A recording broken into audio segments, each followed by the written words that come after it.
જય હિન્દ, જય ભારત। હું સાગર પટેલ આજે તમારા માટે એક નવો વિડીયો લઈને આવ્યો છું, જેમાં આપણે ટેલીને કોમ્પ્યુટર અથવા લેપટોપમાં કેવી રીતે ઇન્સ્ટોલ કરવું તેના વિશેની પૂરી માહિતી આપશું। તો બન્યા રહો વિડીયોના અંત સુધી। સૌપ્રથમ ગૂગલ ક્રોમ પર જઈ અને ટેલી પ્રાઇમ સર્ચ કરવું। તેમાં ફર્સ્ટ ઓપ્શન આવશે ડાઉનલોડ ટેલી પ્રાઇમ, તેના ઉપર ક્લિક કરવું। તેમાં બે ઓપ્શન આવશે, ટેલી પ્રાઇમ 6.1 અને ટેલી પ્રાઇમ એડિટલોક 6.1।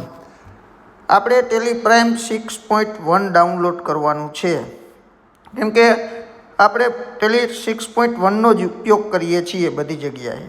તો ડાઉનલોડ બટન ઉપર ક્લિક કરી અને ટેલી 6.1 ડાઉનલોડ કરવું।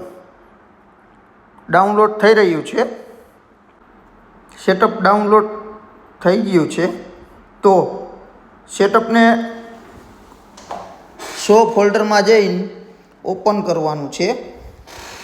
ત્યારબાદ સેટઅપને આપણે સી ડ્રાઈવમાં ઇન્સ્ટોલ નથી કરવાનું, તેને કોપી મારીને આપણી રનિંગ ડ્રાઈવ જે હોય કે ડી ડ્રાઈવ છે, ઈ ડ્રાઈવ છે, એવી રીતે જે ડ્રાઈવ હોય તેમાં પેસ્ટ કરી દેવાનું છે। અને ત્યારબાદ સેટઅપને આપણે જે ડ્રાઈવ વર્કિંગ કરવાની હોય છે એ ડ્રાઈવમાં જ રન કરાવવાનું છે।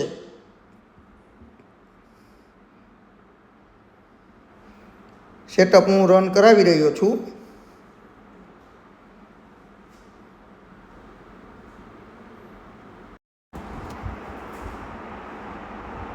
હવે સેટઅપ રન થઈ ગયું છે। તો આપણે ઇન્સ્ટોલ કર્યા પહેલાં તેમાં જે આપણે પાથ છે ઇન્સ્ટોલેશનનો તેને ચેન્જ કરવાનો રહેશે। જેમાં આપણે જે આપણી રનિંગ ડ્રાઈવ યુઝ કરતા હોય તે ડ્રાઈવનો પાથ અપલોડ કરવાનો રહેશે। તો આપણે ડી ડ્રાઈવ યુઝ કરી છીએ પીસીમાં, એટલે ડી ડ્રાઈવમાં જઈ અને તેનો ઉપરથી પાથ કોપી મારીને ટેલી પ્રાઇમમાં જઈ પાછું અને ત્યાં પેસ્ટ કરી દેવાનો રહેશે। ત્યારબાદ આપણે ઇન્સ્ટોલ પર ક્લિક કરી અને ટેલીનું સેટઅપ રન કરાવવાનું રહેશે।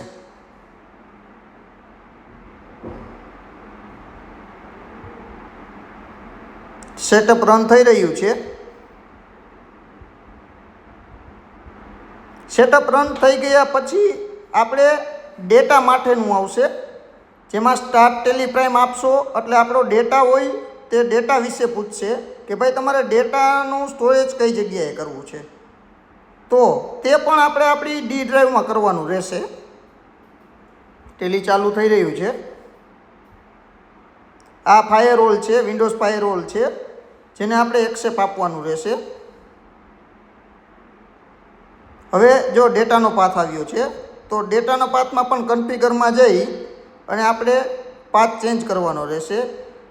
જેમાં પણ આગળ જે આપણે પ્રોસેસ કરી તે પ્રમાણે જ ડી ડ્રાઈવમાં જઈ આપણી જે સેફ ડ્રાઈવ હોય તે ડ્રાઈવમાં ડી ડ્રાઈવમાં જઈ અને નવું ફોલ્ડર ક્રિએટ કરવાનું રહેશે, જેનું નામ ડેટા આપીશું આપણે।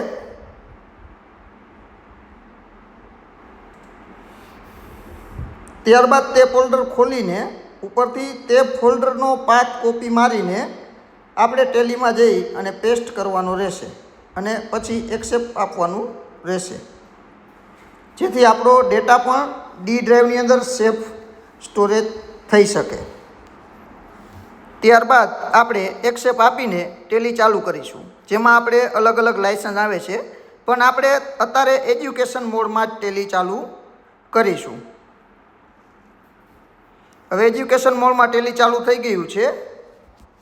કાલે આપણે આ ટેલીની અંદર કંપની કેવી રીતે બનાવવી અને તેની અંદર આપણે લાઇસન્સ એક્ટિવેટ કેવી રીતે કરવું તે જાણીશું।